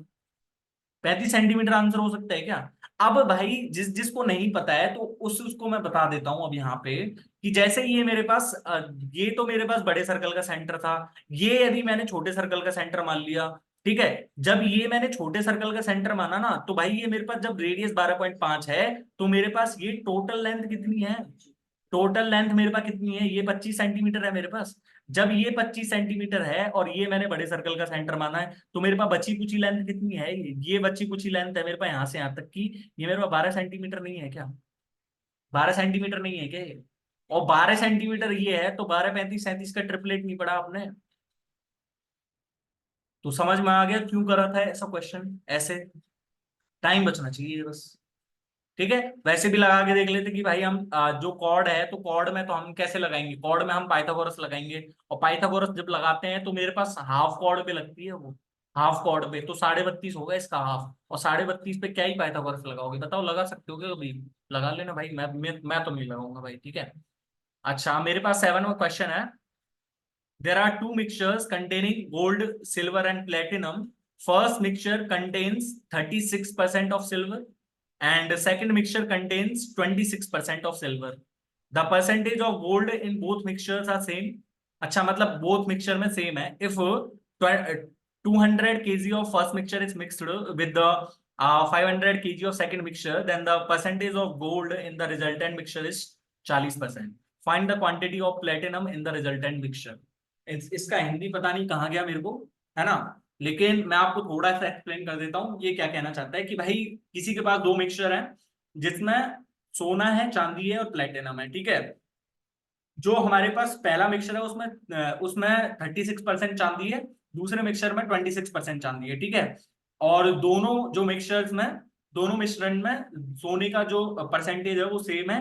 यदि हम 200 केजी पहले मिश्रण को और 500 केजी दूसरे मिश्रण को लें और उनको मिला दें, तो जो रिजल्टेंट मिक्सचर होता है ना उसमें 40% सोना है। तो मेरे को ये बता दीजिए कि फाइनल जो हमारे पास मिक्सचर आएगा ना इन दोनों को मिलाने के बाद, उसमें प्लेटिनम कितना। तो भाई मेरे पास यहाँ पे ना, मेरे को चाहे कुछ नहीं पता, लेकिन मेरे को एक चीज पता चल गई यहाँ पे कि भाई मेरे पास चाहे यहाँ पे ये 200 केजी था और 500 केजी था, जब मैं 200 केजी और 500 केजी के मिक्सर को मिलाऊंगा ना, तो मेरे पास जो रिजल्टेंट मिक्सर रहेगा वो 700 केजी का रहेगा, 700 केजी का, जिसमें से मेरे को 40% सोना दिया हुआ है, 40% सोना, 40% गोल्ड। तो मेरे पास यहाँ पे फाइनल मिक्सचर में जो गोल्ड आया ना वो मेरे पास 280 केजी गोल्ड आया, 280 केजी गोल्ड। ये 280 केजी गोल्ड कब आया, ये 280 केजी गोल्ड कब आया, जब भाई मेरे पास X% ऑफ मैंने पहले मिक्सचर का मिलाया, सॉरी मतलब 200 का X% लिया मैंने, 200 का X%, है ना, और यहां से मैंने कितना लिया, सॉरी यहां से जब 200 का X% लूंगा तो मेरे पास यहाँ पे कितना हो जाएगा, ये 2x ही हो जाएगा ना, और 500 का X%, यही तो मेरे पास 280 के बराबर है ना, यही तो मेरे पास 280 के बराबर है ना। आपको समझ नहीं आया, मतलब जितना भी गोल्ड मिलाया उसने, गोल्ड जितना होगा फाइनल मिक्सचर में उतना ही तो गोल्ड रहेगा ना, हम दोनों मिक्सचर्स को मिलाएंगे तब। तो भाई मेरे पास यहाँ पे ये 2x प्लस में 5x की वैल्यू, यदि मेरे पास 280 है तो मैं यहाँ से कितना कह सकता हूँ, x की वैल्यू मेरे पास कितनी है, 40 है। यानी कि जो गोल्ड का मिक्सचर है ना, दोनों मिक्स गोल्ड का जो परसेंटेज है ना वो 40% है दोनों मिक्सचर्स में। जब 40% है और 36% सिल्वर है, तो मेरे पास फर्स्ट मिक्सचर में प्लेटिनम कितना हो गया, 24%, 24। और दूसरे मिक्सचर में मेरे पास कितना हो जाएगा, 40 और 26, 66, यानी कि 34%। और इनको 2:5 में मैं मिला रहा हूँ, 2:5 में, ठीक है। तो मेरे पास यहां से जब ये 200 500 कर लू मैं इनको, तो मेरे पास 24 दूनी 48 होते हैं, 24 दूनी 48 और 34 पंजे 170, यानी कि ये मेरे पास कितना आएगा, 218 के आसपास। और 218 कोई ऑप्शन दे रखा है, नहीं दे रखा, तो मेरे पास यहां से, ओके, समझ में आ गया होगा, ठीक है। अब मेरे पास है यहाँ से 8वां क्वेश्चन, और 8वां क्वेश्चन मैं चाहूंगा कि आप मेरे को कमेंट बॉक्स में बता दें इसका आंसर, ठीक है, क्योंकि मैंने हर शीट में एक ऐसा क्वेश्चन इंक्लूड करा है, तो आप इसको अब मेरे को बता सकते हो, ठीक है। पर मैं आपको थोड़ी सी हिंट दे देता हूँ यहाँ पे, जो भी फ्रेशर्स देख रहे होंगे तो, A and B working together can complete a piece of work in D days, ठीक है। तो मेरे पास यहाँ से ए एंड बी का दे रखा है D days में, ए कितना डेज लेता है, ए 8 प्लस में डी लेता है, और बी कितना लेता है, बी 18 प्लस में डी लेता है, ठीक है। तो पहले हम डी की वैल्यू निकाल लेते हैं, डी के वैल्यू निकालने के लिए मेरे को एक दिन में काम करना होगा, ए ने कितना काम करा, ए प्लस 8 प्लस में डी, बी ने कितना काम करा एक दिन में 18 प्लस में डी, 1/18 प्लस में डी, और ए प्लस में बी ने कितना करा, डी। तो यहाँ से डी की वैल्यू आ जाएगी, और डी की वैल्यू आ जाएगी तो क्वेश्चन सॉल्व हो जाएगा, ठीक है। अब ये मेरे पास है यहाँ से नवा क्वेश्चन, और नवे क्वेश्चन का भी मैं चाहूंगा कि आप मेरे को आंसर कमेंट बॉक्स में बता दें इसका भी, ठीक है, आंसर कमेंट बॉक्स में, है ना। तो जिन जिन आंसर को मैं बोलूँ कि कमेंट बॉक्स में बताएं तो उनको बता दिया करो प्लीज, है ना। अब यहाँ पे भी बता देता हूँ चलो थोड़ा सा, A is twice sufficient as B and C is thrice sufficient as B। यानी कि यदि A को मैं 2 मान लूं, A की एफिशिएंसी को मैं 2 मान लूं, तो B की एफिशिएंसी मेरे पास कितनी है, 1 है, और C की एफिशिएंसी मेरे पास कितनी हो जाएगी, 3 हो जाएगी। ठीक है। Working all together they can finish a certain work in 5 days। मतलब टोटल वर्क मेरे पास कितना रहेगा, दो तीन, दो और एक तीन, तीन और तीन छह, छह पंजे की 30 मेरे पास टोटल वर्क हो गया, टोटल वर्क हो गया। ठीक है। और A and C started working together. अब आंसर बता देना, मैंने सारी चीजें बता दी हैं। टाइम एंड वर्क जितना सिंपल टॉपिक है ना भाई, पूरी मैथ्स में कुछ नहीं है। और फिर भी आपसे ये क्वेश्चंस नहीं बन रहे हैं, तो भाई आप प्रैक्टिस करो। और प्रैक्टिस नहीं हो पा रही है तो भाई कोई दिक्कत नहीं है, ये फ्री के नंबर भी आप नहीं लेना चाहते हो तो आपकी मर्जी। ठीक है। फ्री के नंबर भी आपको नहीं चाहिए तो भाई फिर आपकी मर्जी है, यदि आप नहीं चाहते हो तो। ठीक है। अब मेरे पास है 10वां क्वेश्चन, और 10वें क्वेश्चन में है Surya wanted to cover Surya wanted to cover what. अच्छा, Surya wanted to cover 75 kilometre in an hour and during the first 20 minutes of journey his speed was 12.5 meters per second। What should be his speed of remaining duration if he wants to cover the distance in desired time। मतलब मेरे पास यहाँ पे एक तो मैं allegation से बताना चाहूंगा इस क्वेश्चन को। ठीक है। एलिगेशन मतलब मेरे पास एलिगेशन में लगाऊंगा तो एलिगेशन में किस पे लगाऊंगा, डिस्टेंस का फॉर्मूला, सॉरी स्पीड का फॉर्मूला क्या होता है, speed is equals to distance upon time. मतलब यदि मैं स्पीड पे एलिगेशन लगा दूं तो मेरे पास टाइम का रेशियो आ जाएगा भाई। मतलब बेस रेशियो निकालने के लिए तो मैं एलिगेशन का यूज करता हूं ना, और फाइनल वैल्यू निकालने के लिए मैं डेविएशन का यूज करूंगा। तो मेरे पास एलिगेशन का यूज करके बताऊं तो मेरे पास टोटल तो वो उसकी स्पीड है ना, टोटल तो उसकी कितनी है, 75 किलोमीटर पर आवर। लेकिन during first 20 minutes of journey his speed was 12.5 metre per second. 12.5 metre per second यानी कि इसको मैं कितना लिख सकता हूँ, इंटू में 18/5, यानी कि 2.5 इंटू 18, 45 किलोमीटर पर आवर लिख सकता हूँ मैं इसको, 45 किलोमीटर पर आवर। और ये मेरे को निकालना है यहाँ पे, है ना। लेकिन मेरे पास टाइम कितना है, अब मेरे पास टाइम का रेशो, भाई पूरी स्पीड है ना उसने 1 घंटे में तय करी है। फर्स्ट 20 मिनट के लिए उसने स्पीड इतनी रखी है, तो फर्स्ट 20 मिनट के लिए रखी है, तो नेक्स्ट 40 मिनट के लिए रखी होगी, जो भी रखी होगी उसने स्पीड। तो यानी कि टाइम जो मेरे पास टाइम का रेशियो है वो 1:2 है, 1:2। अब मैं यहां से कितना कह सकता हूँ, देखो 30 आ गया मेरे पास यहाँ से डिफरेंस। तो दो की वैल्यू जब 30 है तो एक की वैल्यू 15 है। ये कम है तो ये ज्यादा हो जाएगा, यानी कि 90 किलोमीटर पर आवर। और 90 किलोमीटर पर आवर को मैं कितना ले सकता हूँ, 5/18 से गुना करके 25 मीटर पर सेकेंड, यदि आपको एलिगेशन आता था तो। और बाकी आप कर लेना इस क्वेश्चन को कि देखो मेरे पास 75 किलोमीटर चलना है 1 आवर में। ठीक है। उसने 20 minute of journey, as speed was 12.5 metres per second. तो 12.5 मीटर्स पर सेकेंड यानी कि उसने जो 20 मिनट में कितने हो जाएंगे मेरे पास सेकंड्स, 20 मिनट में मेरे पास 1200 सेकंड हो जाएंगे, यानी 1200 सेकंड में वो कितना चल लेगा, 1200 सेकंड में वो 1250 इंटू में 12 चल लेगा। 1250 इंटू 12 अपॉन में 1000 कर लो भाई, सबसे ज्यादा 1000 कर लो। ठीक है। तो ये मेरे पास किससे कट जाएगा, 250 से, यानी कि 5 और 4 और 4 दिए 12, यानी कि 15 किलोमीटर तो इसने किससे कवर कर ली, ये 20 मिनट में कवर कर ली उसने। ठीक है। तो उसको अब 60 किलोमीटर ही तो कवर करनी है, 60 किलोमीटर के लिए कितना कर देगा वो, 40 मिनट में कवर करनी है, निकाल लेना इसकी। ठीक है। अब ये मेरे पास 11वां क्वेश्चन है, और 11वां क्वेश्चन है मेरे पास, in the given figure O is the centre of the circle if AP is equal to 24 centimetre and PM is equal to 18 centimetre, then find the value of A. मेरे पास AP की value 24 centimetre है ना। और यहां से PM की value है मेरे पास 18 सेंटीमीटर। ठीक है। Then find the length of AO। AO की लेंथ निकाल ली मैंने। तो भाई इसमें यदि आप कर रहे हो ना इस क्वेश्चन को, तो आपसे बड़ा बेवकूफ कोई नहीं होगा। क्योंकि आपको यदि देख के नहीं लगाया, आपने यदि कॉन्सेप्ट को नहीं पढ़ा है, ये मेरे पास कोई बाहरी पॉइंट है, और बाहरी पॉइंट से जब मैं कोई क्या खींचूंगा, टेंजेंट खींचूंगा, तो ये टेंजेंट और रेडियस के बीच में बना हुआ कौन कितने का होता है, 90 डिग्री का। और जब ये 90 डिग्री का है तो मेरे को 7 24 25 का ट्रिपलेट याद है क्या, 7 24 25 का। तो मेरे पास 7 ही तो होगी, जो मतलब यदि यहाँ पे 24 है और यदि यही 18 हो गई, तो मैं इसको यदि 7 मान सकता हूँ पूरा। ठीक है। तो ये भी मेरे पास 7 सेंटीमीटर हो जाएगी। ठीक है। बाकी आप सॉल्व करना चाहो तो सॉल्व करने के लिए आपको क्या करना है, कि आपको पता होगा कि टेंजेंट का स्क्वायर कितना रहता है, मतलब जो मेरे पास यहाँ से क्या कह सकता हूँ मैं, AP है ना, तो AP का PA का स्क्वायर मेरे पास कितना हो जाएगा, PM इंटू में PO। ठीक है। अब लगाते रहना और करते रहना, है ना। अब ये मेरे पास 12वां क्वेश्चन है, और 12वां क्वेश्चन भाई बहुत इंपॉर्टेंट है ना। थोड़ा सा इंपॉर्टेंट लगा लेना इसको, क्योंकि आपको पता चलेगा कि भाई ऐसे क्वेश्चंस भी आते हैं, तो आप रो भी सकते हो और हंस भी सकते हो, यदि आपने क्वेश्चंस की प्रैक्टिस अच्छे से करी है तो। ठीक है। In the given figure in triangle S T U, S T is equal to 8 centimetre. मेरे पास एस टी की वैल्यू 8 सेंटीमीटर है, ठीक है, और टी यू की वैल्यू मेरे पास है 9 सेंटीमीटर, है ना, और मेरे पास है यहाँ से एस यू की वैल्यू 12 सेंटीमीटर, ठीक है। Q U is equal to 24, Q U is equal to 24 यानी कि क्यू यू, तो मेरे पास ये क्यू एस की वैल्यू मेरे पास 12 सेंटीमीटर है, ठीक है। S R is equal to 32, S R is equal to 32, यानी कि यदि मेरे पास 8 है तो ये मेरे पास 24 सेंटीमीटर हो जाएगा, ठीक है।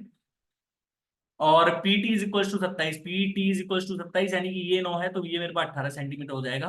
कितना ये पीटी, ये सॉरी पी टी ही है क्या ये? हाँ सॉरी, पी यू मेरे पास कितना हो जाएगा, पी यू है ये एस है, ये टी है, ये आर है, ये क्यू है और ये पी है, ठीक है।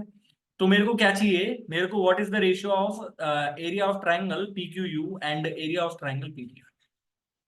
तो फर्स्ट ऑफ ऑल जब ये क्वेश्चन पढ़ोगे तो उसमें आपको क्वेश्चन में ये समझ में आएगा कि भाई आपको सिमिलैरिटी लगाने का मन करेगा कि भाई हमसे जो भी एरिया पूछेगा तो भाई सिमिलैरिटी, क्या पता कोई सिमिलैरिटी लग जाए, कोई सिमिलैरिटी लग जाए, ठीक है।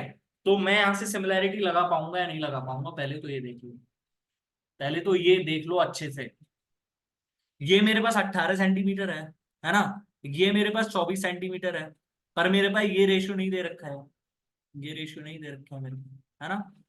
और यहां से यदि मैंने देखा तो ये मेरे पास 27 सेंटीमीटर है, और यहां से यदि ये मैंने देखा तो मेरे पास ये 24 सेंटीमीटर है, पर इसकी वैल्यू नहीं दे रखी। यदि तीनों तीनों वैल्यू दे देता मेरे को तो मैं यहाँ से क्या लगा देता, हीरोन्स फॉर्मूला लगा देता, हीरोन्स फॉर्मूला। लेकिन भाई बीच में ये भी तो दिया है, तो बीच में ये क्यों दिया है उसने वैसे, बीच में ये क्यों दिया है, दिखाने के लिए दिया है क्या? हाँ, दिखाने के लिए दिया है क्या? ठीक है, जब उसने दिखाने के लिए नहीं दिया है तो भाई एटलीस्ट कुछ तो यूज करना पड़ेगा ना, इसको यूज करना पड़ेगा। अब मैं यहाँ से एक तो आपके मन में आएगा कि भाई मैं हाइट खींच लूँ, हाइट खींच के जब कैसे कर सकता हूँ, लेकिन आप इसको कैसे हाइट मान सकते हो, कहाँ दिया है क्वेश्चन में कि ये हाइट है, तो मैं इसको हाइट भी नहीं मान सकता। तो आपको एरिया किन किन तरीकों से निकालना आता है, एक तो तीनों साइड्स दी हो, हीरोन्स फॉर्मूला, कोई स्पेशल ट्राइंगल दे दे, राइट एंगल ट्राइंगल जो, और यहाँ से ये इक्विलेटरल ट्राइंगल, और यहाँ पे यदि हमको तीनों साइड दे देगा तो हम वो लगा देंगे हीरोन्स फॉर्मूला। लेकिन एक तरीका और होता है, जब हमारे पास आजू बाजू की साइड दी हुई है, ये दे रखी मेरे को और एक मेरे को ये दे रखी, ठीक है, और उनके बीच का एंगल दिया हुआ हो एंगल, तो ये मेरे पास कुछ ऐसा बन रहा है, ट्राइंगल ऐसा बन रहा है, ठीक है। तो यानी कि पी क्यू यू, है ना, पी क्यू यू यानी कि ये 24 सेंटीमीटर है, आपको अलग से नहीं बनाना है, जस्ट समझाने के लिए बना रहा हूँ, ठीक है, और ये 18 सेंटीमीटर है। तो यदि इनके बीच का एंगल यू है ना इनके बीच का एंगल, तो मैं यहां से एरिया क्या लिख सकता हूँ, इसका area is equal to half into में 18 इंटू 24 इंटू में साइन यू, ठीक है। तो 18 इंटू 12 यानी कि एरिया मेरे पास कितना हो जाएगा इसका, 216 साइन यू हो जाएगा। ओके ओके, साइन 16 यू दिख गया। अब मेरे पास यहां से ये फॉर्मूला लगाओ इसमें पीटीआर में, पीटीआर में जब लगाऊंगा तो मेरे पास आजू बाजू की साइड कौन सी है, 24 और 27, यानी कि यदि मैं पीटीआर को ड्रॉ करूं तो पीटीआर कुछ मेरे पास ऐसा बन रहा है, पी टी और आर, पीटीआर यानी कि ये 27 सेंटीमीटर है, और ये मेरे पास कितना है 24 सेंटीमीटर, तो एरिया कितना हो जाएगा मेरे पास, हाफ इंटू में 27 इंटू में 24 इंटू में ये मेरे पास कितना हो जाएगा साइन टी, ठीक है। तो मेरे पास यहां से कितना बन रहा है, 27 इंटू 12 करूंगा तो 270 और 54 324, 324 साइन टी। मतलब ये मेरे पास यदि एरिया का रेशियो निकालना होता मेरे पास, तो एरिया का रेशियो मेरे पास कितना आ जाता, 216 साइन यू अपॉन में 324 साइन टी। इसको 36 से काट लो, ठीक है, तो 36 से नहीं, मतलब इसको 108 से ही काट लेते हैं डायरेक्ट, तो 2/3 साइन यू इंटू में साइन टी आ गया, साइन यू अपॉन में साइन टी। अब कैसे भी करके मेरे को साइन यू अपॉन में साइन टी पता चल जाए तो मैं इसकी वैल्यू निकाल दूंगा। अब यहां से साइन यू साइन टी की वैल्यू निकालने का एक फॉर्मूला मेरे को पता चल गया। यदि ये पूरा एंगल था ना यू, ये पूरा एंगल था यहाँ से, है ना, यदि ये मेरे पास यू है तो ये मेरे पास 180 माइनस यू है, ये 180 माइनस यू ही तो है ना मेरे पास। जब ये 180 माइनस यू है तो मेरे पास यहां से ये फॉर्मूला कितना हो जाएगा, 12×9 108, और 108 साइन यू हो जाएगा, 108 साइन 180 माइनस यू। इस एस टी यू को बाहर निकाल रहा हूं मैं भाई, एस टी यू को, एस टी और यू। ये 12 सेंटीमीटर है, ये 9 है और ये 8 है मेरे पास, ठीक है। तो मैं एक बार 180 जो है sine 180 minus U, 108 sine 180 minus U. और यदि यहां से निकालूं तो मेरे पास ये 100, यदि ये टी था तो ये मेरे पास 180 माइनस टी, और 180 माइनस टी से कितना हो जाएगा मेरे पास, यदि इसको और इसको साइड को कंबाइन करूंगा तो 72। और 72 का आधा कितना होता है, सॉरी ये 54 आएगा ना, क्योंकि 108 का आधा लेना था। तो 54 sine 180 minus U is equals to 36 sine 180 minus T. और साइन 180 माइनस टी कितना होता है, साइन 180 माइनस थीटा कितना होता है, साइन थीटा। यानी कि ये मेरे पास साइन यू अपॉन में साइन टी की वैल्यू यहाँ से आ जाएगी ना। साइन यू अपॉन में साइन टी की वैल्यू मेरे पास यहाँ से कितनी आ जाएगी, 2/3 ही तो आ रही है। और 2/3 और इंटू में 2/3 करूंगा 4/9। आपको यदि वीडियो समझ में नहीं आया ये क्वेश्चन तो दोबारा से रिपीट करके देखें, क्योंकि दोबारा मैं रिपीट बिल्कुल नहीं करना चाहूंगा ऐसे क्वेश्चंस को। यदि बाई चांस ऐसा क्वेश्चन आ जाता है तो ऐसे करना है, क्योंकि आपको यदि फॉर्मूला नहीं पता है तो आप 100% नहीं कर सकते इसको। सिमिलैरिटी लगा लेना या कुछ भी लगा लेना, नहीं हुआ क्वेश्चन, ठीक है।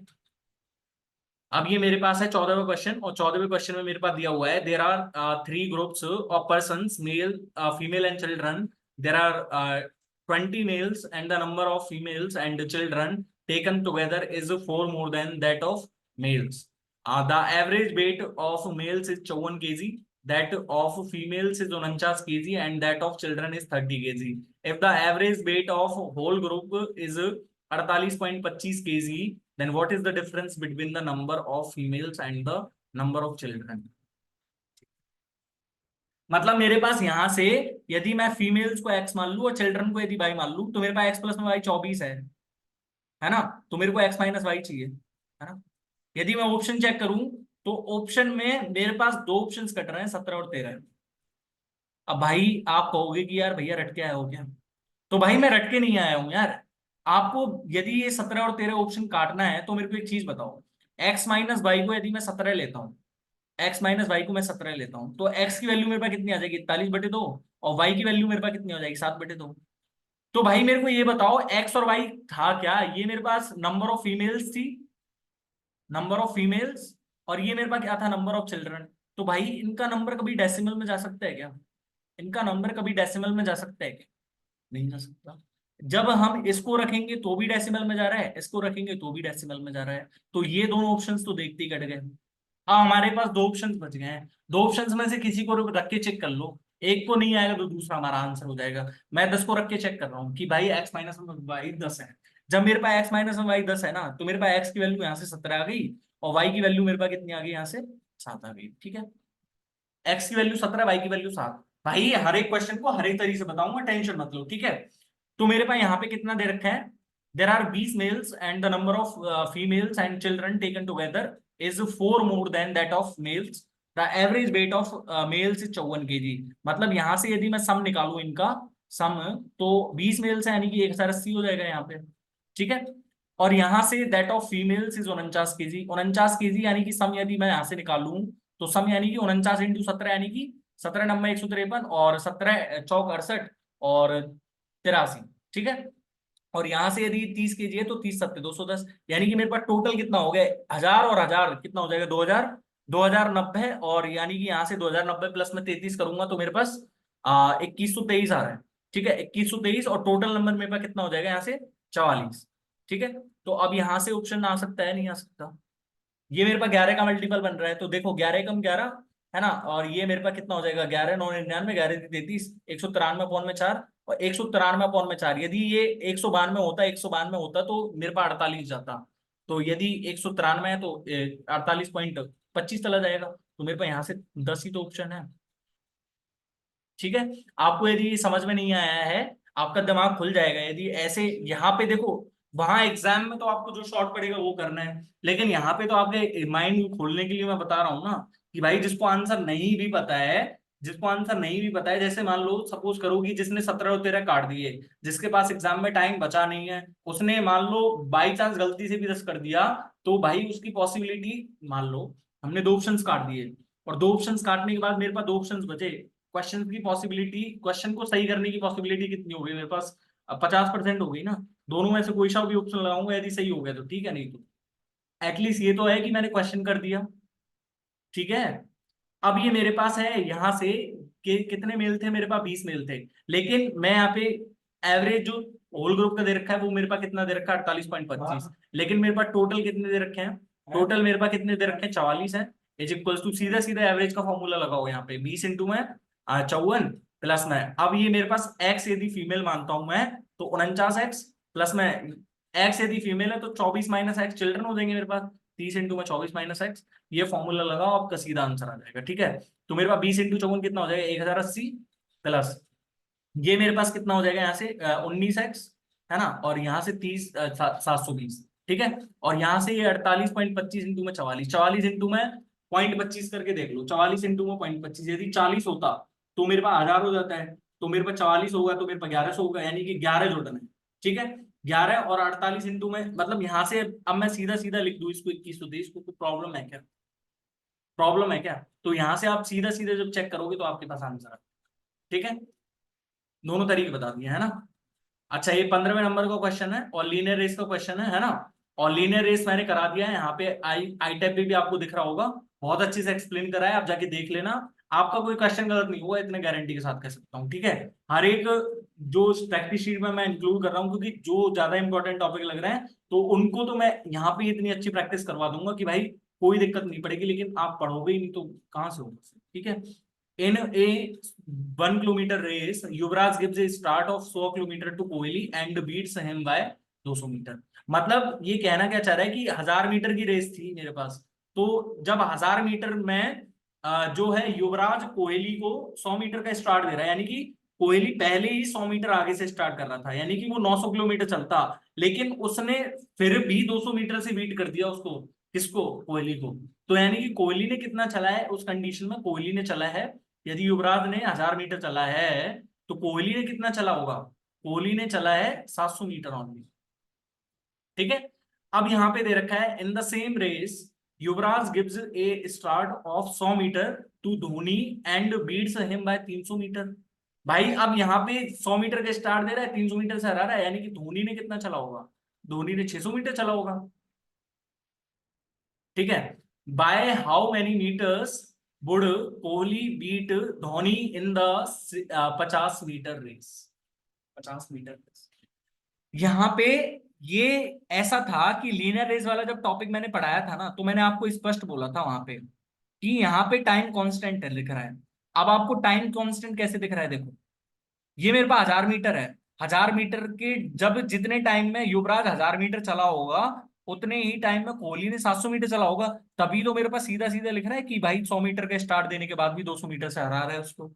यदि टाइम डिफरेंस कोई होता तो टाइम डिफरेंस मेंशन करता ना वो क्वेश्चन में, मेंशन करता ना वो क्वेश्चन में, तो यानी कि यहाँ पे मेरे पास टाइम कांस्टेंट है। या फिर आपको ये भी पता चल गया होगा, सीधा सीधा आपने इतना दिमाग तो लगा लिया होगा कि भाई हमारे पास टाइम कांस्टेंट होने के क्या रीजंस हैं, हमारे पास जो रेस रहेगी वो तो सेम ही है, जितने टाइम में युवराज ने 1000 मीटर चला है कोहली ने उतने टाइम में 700 मीटर चला है, और उसी टाइम में धोनी ने 600 मीटर चला है। तो यानी कि जब टाइम कांस्टेंट है तो मेरे पास स्पीड की रहती है ना, जो speed is directly proportional to distance, यानी कि ये मेरे पास डिस्टेंस का रेशियो स्पीड के रेशियो के इक्वल रहेगा। ये मेरे पास डिस्टेंस है तो मेरे पास जो स्पीड का रेशियो है वो भी सेम ही रहेगा ना। तो जब स्पीड और डिस्टेंस का रेशियो सेम है मेरे पास, तो यहां से 50 मीटर की रेस में कितने सर आएगा, यानी कि यदि मैं इसको 50 मीटर बना लूं, कोहली ने यदि 50 मीटर चलाए तो 50 मीटर चलाने के लिए मेरे को कितने से मल्टी डिवाइड करना, 14 से, यानी कि 50 मीटर चला है। जब कोहली ने 50 मीटर चला होगा तो धोनी ने कितना चला होगा, 600/14 करो इसको भी, तो 300/7, यानी कि 300/7 करूंगा तो मैं ये 7 चौक 28 और 7 दूनी 14, ठीक है, और पॉइंट, है ना, 6 बज गया ना यहाँ पे, तो यानी कि 8।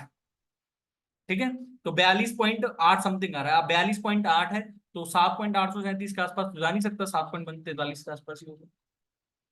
ठीक है,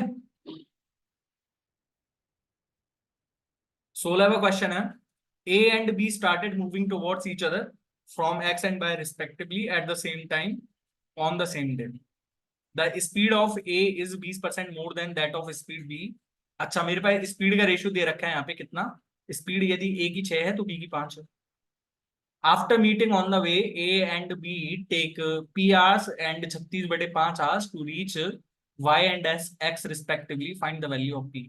आपको यदि एक फॉर्मूला पता है ना, S1 अपॉन में S2 का whole square is equal to T2 upon में T1। ठीक है, S1 यहाँ पे मेरे पास कितना दे रखा है, S1 मेरे को दे रखा है यहाँ पे 6/5 का स्क्वायर। T2 अपॉन में T1 मेरे पास कितना हो जाएगा, 36/5 की। ठीक है, तो यहाँ पे यदि इस फॉर्मूले का आपको डेरिवेशन देखना है तो मैंने करवा दिया है किसी ना किसी शीट में, और वैसे भी आपको करवा दिया है जब भी मैं मॉक टेस्ट बताता हूँ, तो कोई प्रूफ इसका बड़ा नहीं है। लेकिन आपको फिर भी सीधा डायरेक्ट रिजल्ट याद रहेगा तो आप क्वेश्चन नहीं कर पाओगे। बाकी आप प्रूव करने बैठोगे एग्जाम में तो वहीं प्रूफ के चक्कर में आपको एजिटेशन भी आ सकती है और डिसअपॉइंटमेंट के चक्कर में क्वेश्चन गलत होंगे और भी। ठीक है, 17वां क्वेश्चन है मेरे पास। If 40 is added to a list of natural numbers the average is increased by 4। ठीक है, when 30 is added to the new list, the average of the numbers is in a new list is increased by 1। how many numbers were in the original list। ठीक है, मेरे पास original list में number पूछ रहा है भाई। मैं इसको सीधा सीधा बेसिक से ही बताऊंगा, तभी मैं कहता हूं कि कुछ क्वेश्चंस में मैं बेसिक भी लगाऊंगा। और यदि आप बाई ऑप्शंस जाना चाहते हो तो बाई ऑप्शन यदि चेक करने बैठो हो तो मेरे पास देखो, मैं फर्स्ट ऑप्शन ही चेक कर रहा हूँ। फर्स्ट ऑप्शन है, यदि मेरे पास 4 नंबर थे, 4 नेचुरल नंबर थे, उनका एवरेज चाहे कुछ भी था मेरे पास, उनका एवरेज चाहे कुछ भी था, जब मैंने 40 ऐड करा तो 4 इंक्रीज हो गया। यानी कि जब 4 इंक्रीज हुआ है उनके, तो 4 नंबर पे मैंने क्या जोड़ा था, 40 जोड़ा था, यानी कि 5 नंबर हो गए मेरे पास, और 5 का 4 बढ़ गया। 5 का 4 बढ़ गया यानी कि 4 बढ़ा है तो 4 सब में ही बढ़ा है, यानी कि 20 तो बढ़ने में ही लगा है। 20 तो बढ़ने में ही लगा है, यानी कि जो मेरे पास एक्चुअल एवरेज था वो मेरे पास 20 था। 20। ठीक है, तो मेरे पास जब 40 ऐड करने के बाद मेरे पास टोटल जो सम हो गया, टोटल सम मेरे पास कितना हो जाएगा, यहाँ से टोटल सम मेरे पास कितना हो जाएगा, सम इज इक्वल्स टू, यहां से मैंने कितना, पहले मेरे पास 20 था ना, तो मेरे पास 120 हो जाएगा, है ना। अब यहां से ये क्या कह रहा है कि 30 is added to the new list. अब इस लिस्ट में ऐड कर रहा है ना कि पुरानी वाली लिस्ट में, तो जब इसमें 30 ऐड करेगा वो, तो मेरे पास न्यू लिस्ट में 1 से इंक्रीज हो जाता है वो, तो 120 प्लस में 30 अपॉन में 6 ही तो होगा, यानी कि मेरे पास 25 है, और 25 एक इंक्रीज हो रहा है। मेरे पास यही ऑप्शन तो ठीक है, बाई ऑप्शन भी करना चाहो तो। ठीक है, क्योंकि कोई ज्यादा बड़ा आंसर तो सेट करके दे ही नहीं सकता ना। अब देखो यहां से 5 से चेक करके बैठो आप, 5 है ना, और 5 में यदि 6 करेगा वो, ठीक है, तो मैं यहां से क्या कह सकता हूँ कि 5 के बाद उसने 40 ऐड करा तो 6 हो गया, और 6 पे वो 4 इंक्रीज हो गया, यानी कि 24 जो है ना, 24 तो इंक्रीज इंक्रीज में गया है। 24 तो इंक्रीज इंक्रीज में गया है, यानी कि उसका जो ओरिजिनल था ना एवरेज, वो उसका 16 था, वो उसका 16 था ना। तो मेरे पास यहाँ से 16 जो एवरेज था, तो यानी कि 16 पंजे 80 था उसके पास पहले, और 80 40 कितना हो जाएगा, 120। ठीक है, ठीक है ना। तो यहां से ऐसे जब क्वेश्चंस करोगे तो वैसे भी हो जाएंगे, लेकिन हमने ऑप्शंस बाई ऑप्शंस करके बता दिए, आपको बाई ऑप्शंस भी चेक कर सकते हो। लेकिन यदि बेसिक से करना है तो देखो, यदि मैं एवरेज को एक्स मान लेता हूं और मैं टोटल नंबर्स को वाई मान रहा हूं, तो मेरे पास एक्स वाई, ठीक है, एक्स वाई हो गया ना टोटल। अब इसमें 40 और ऐड करा है उसने, तो मेरे पास टोटल नंबर कितने हो गए, वाई प्लस में वन, वाई प्लस में वन, और मेरे पास एवरेज कितना हो गया इस कंडीशन में, x plus one, x plus one, sorry x plus four, है ना। तो मेरे पास यहाँ से एक्स वाई की वैल्यू कितनी आ रही है, एक्स वाई प्लस में 40 की वैल्यू मेरे पास कितनी है, एक्स प्लस में 4 और वाई प्लस में 1। ठीक है, अब दूसरा केस मेरे पास क्या बन जाएगा, एक्स वाई प्लस में 30 जोड़ा है अब इसमें, तो मेरे पास 70 हो जाएगा, अपॉन में ये वाई प्लस 2 हो जाएगा, इज इक्वल्स टू, मेरे पास कितना एवरेज ऐड हो रहा है उसमें, एक्स प्लस में 5 हो रहा है ये। ठीक है, तो यहां से मेरे पास एक्स बाय प्लस में 70 की वैल्यू मेरे पास कितनी आ रही है, एक्स प्लस में 5 और वाई प्लस में 2। ठीक है, तो इन दोनों इक्वेशन को कंपेयर करना, एक्स वाई की वैल्यू आ जाएगी, एक्स वाई की वैल्यू आएगी, तो मेरे को सीधा सीधा सा आंसर आ जाएगा। ठीक है, ओके, है ना। अच्छा, अब ये 18वां क्वेश्चन है। A and B are equally efficient. ठीक है, A and B are equally efficient and each could individually complete a piece of work in 30 days। मतलब A और B ने 30 डेज ले रहे हैं काम करने में, 30 डेज ये ले रहा है, 30 डेज ये ले रहा है, तो इनकी एफिशिएंसीज का रेशियो 1:1, यानी कि टोटल वर्क मेरे पास कितना हो गया, 30 हो गया। ठीक है, A and B started working together on this piece of work, but A took a day off after every 4 days of work। while B took a day off after every 5 days of work. If the duo had started work on इतने पे, on which date was the work completed? मतलब दोनों ने एक साथ करना start करा था 1 अगस्त को, तो टाइम कितने में हो जाएगा वो कंप्लीट? पर कह क्या रहा है कि हर 4 दिन के बाद एक ए 1 दिन की छुट्टी ले रहा है, और हर 5वें दिन के बाद भी 1 दिन की छुट्टी ले रहा है। ठीक है, तो मेरे पास यहाँ पे इंडिविजुअली चेक करना पड़ेगा मेरे को। देखो, ए ने काम करा है ना, ए प्लस में बी ने, तो ए प्लस में बी ने, ए ने फर्स्ट 4 दिन काम करा, तो ए ने फर्स्ट 4 दिन कितना काम कर दिया? 4 काम। और बी ने फर्स्ट 5 दिन काम करा, तो 4 + 5, यानी कि फर्स्ट 5 डेज में ना उनका काम कितना हो गया? 4 + 5। फर्स्ट 5 डेज में उनका काम हो गया 4 + 5। ठीक है, अब ये जो नेक्स्ट डेज था, अब ये छठवें डे से ए ही तो स्टार्ट करेगा, तो छठवें डे मेरे पास कितना काम हो रहा है? एक काम हो रहा है। छठवें डे मेरे पास एक ही काम हो रहा है ना। ठीक है, अब ये 7वें 8वें और 9वें डे, जब 7वें और 8वें और 9वें डेज में मैं काम करूंगा, तो मेरे पास यहाँ पे ए और बी दोनों काम कर रहे हैं, ए और बी दोनों काम कर रहे हैं, तो मेरे पास यहाँ पे 6 काम हो गया। 6। लेकिन बी ने 2 दिन और एक्स्ट्रा काम करा है, 2 दिन और एक्स्ट्रा काम करा है, लेकिन ए ने 1 दिन काम नहीं करा है, क्योंकि 10वें दिन ए ने काम नहीं करा होगा ना। 10वें दिन ए ने काम नहीं करा है, तो 10वें दिन सिर्फ एक ही काम हुआ होगा, और जो फिर से 11वें दिन 2 काम हुए होंगे। ठीक है, ठीक है। अब जब 10वें 11वें दिन 2 काम हुए थे, तो अब ए ने कितने दिन काम करा है? 12 13 और 14। 14 दिन पे उसने कितना काम कर दिया? 14 दिन तक उसने 3 काम कर दिया, सॉरी, ए ने यदि 12 13 और 14 पे देखें तो 3 काम कर दिए। लेकिन 12 डेज पे, 12 जो दिन था ना उस पे बी ने काम नहीं करा है, यानी कि 13 और 14 डेज तक उन्होंने कितना काम कर दिया? देखो, 4 और 5 9, 9 और 7 16, 16 और 3 19, और 5 24, 24 वर्क तो ये हो गया मेरे पास। ठीक है, 24 वर्क तो मेरे पास ये हो गया, है ना। अब जब ये मेरे पास 24 वर्क हो गया, कितने डेज में हुआ है ये? कितने डेज में हुआ है ये मेरे पास? देखो, ये मेरे पास 5 डेज थे, है ना, 5, और मतलब 14 डेज ले लिए ना उन्होंने, 14 डेज। ठीक है, तो अब यहां से जो 3 + 2 कर दिया मैंने, है ना, लेकिन अब ए छुट्टी पे चला जाएगा, 14 दिन के बाद ए छुट्टी पे चला गया 1 दिन की, तो बी ने काम करा उस दिन, 15 डे में 1 काम हो गया। ठीक है, अब 16 डे फिर ए ने ज्वाइन कर लिया। तो भाई ऐसे इंडिविजुअली चेक करोगे तब आंसर आ जाएगा, और आंसर शायद 18 19 है, आप चेक कर सकते हो, बट आपको इंडिविजुअली चेक करना पड़ेगा कि फर्स्ट डे, जैसे फर्स्ट डे 2 काम हो गया, सेकंड डे 2 हो गया, थर्ड डे 2, और फोर्थ डे पे फिर 2, और 5वें दिन फिर 1।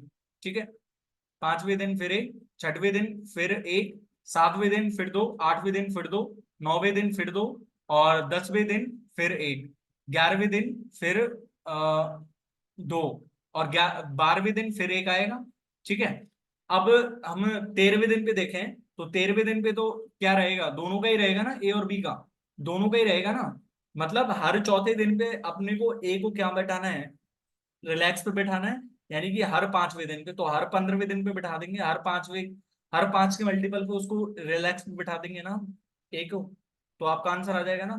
ठीक है, अब मेरे पास है यहाँ से 19वां क्वेश्चन, और 19वां क्वेश्चन है मेरे पास, find the value of cos 90 - θ/2, और ये है मेरे पास। ठीक है, कुछ भी वैल्यू है मेरे पास, है ना, लेकिन मैंने ऑप्शंस चेक करे तो भाई मेरे को पता चल रहा है कि ऑप्शंस कुछ ऐड ही हैं। पर मेरे को चाहे कुछ नहीं पता है, लेकिन मेरे को क्वेश्चन को कैसे स्टार्ट करना है? cos 90 - θ/2 sin θ/2, और यहां से कितना हो जाएगा? sin 9 θ/2। ठीक है, प्लस ये मेरे पास कितना हो जाएगा? cos 3 θ/2, और यहां से ये मेरे पास कितना हो जाएगा? Plus into sin 13 θ/2, sorry, cos 13 θ/2, है ना, cos 13 θ/2। ये मेरे पास इतना बन रहा है, और ये मेरे पास इतना बन रहा है। ठीक है, ऐसा भी नहीं है कि साइन ए साइन बी हो, कॉस ए कॉस बी हो। आपने एक फॉर्मूला पढ़ा है, कॉस ए प्लस में बी माइनस में कॉस ए माइनस में बी, और कॉस ए माइनस में बी माइनस में कॉस ए प्लस में बी कितना होता है? 2 sin ए प्लस में बी/2 इंटू में साइन ए माइनस में बी/2, यही तो रहता है ना। तो ये फॉर्मूला किसका था? ये मेरे पास कॉस ए माइनस में बी माइनस में कॉस ए प्लस में बी का था। तो यानी कि यदि ये 2/2 का मल्टीप्लाई मैं ऊपर नीचे कर दूं, तो मेरे पास हाफ कॉस ए माइनस में बी बाई टू, यानी कि थीटा माइनस में नाइन थीटा। कॉस में अंदर माइनस प्लस का ही माना जाता है, तो मेरे पास यहां से कितना हो जाएगा ये कॉस फोर थीटा, ठीक है।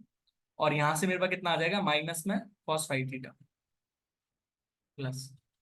अब ये मेरे पास कॉस कॉस ए प्लस में बी बाई टू और कॉस ए माइनस में बी बाई टू है।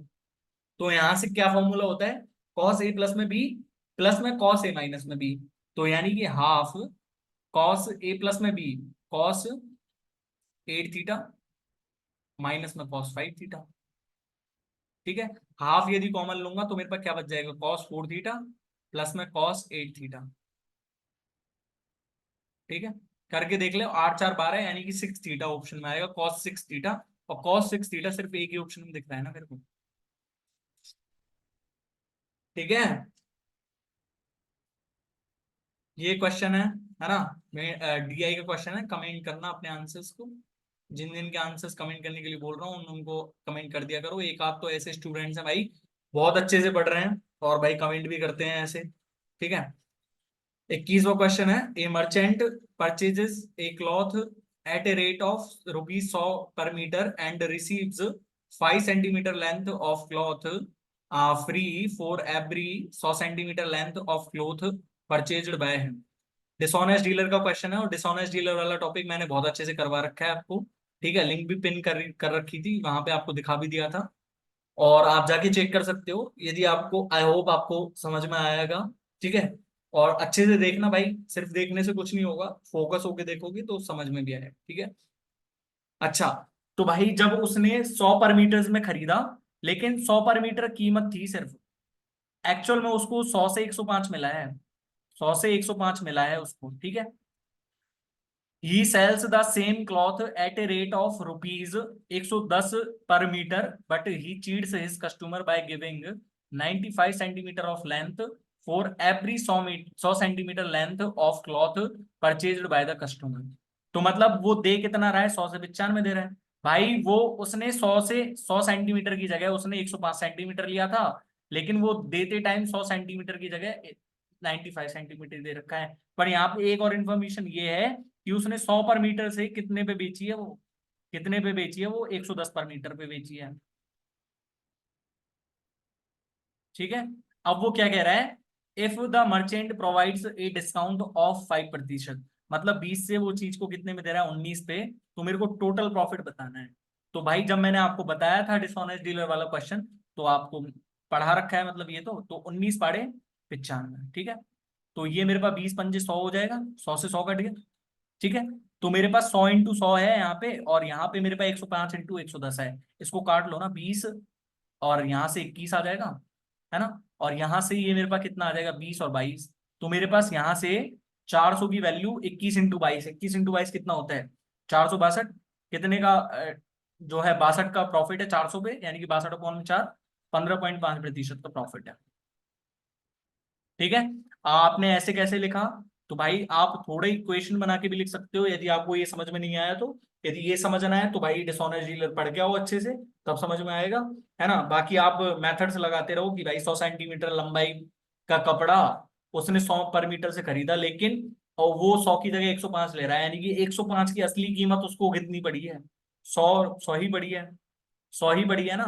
यानी कि 95 सेंटीमीटर की कीमत उसको कितनी पड़ती, 95 सेंटीमीटर की 1900/20 पड़ जाती, है ना। तो अब 1900/20 की चीज को वो नॉर्मली तो 110%, 110 रुपए पर मीटर में बेचता, यानी कि उसको फायदा कितने का होता, फायदा 410/20 का हो जाता, ठीक है।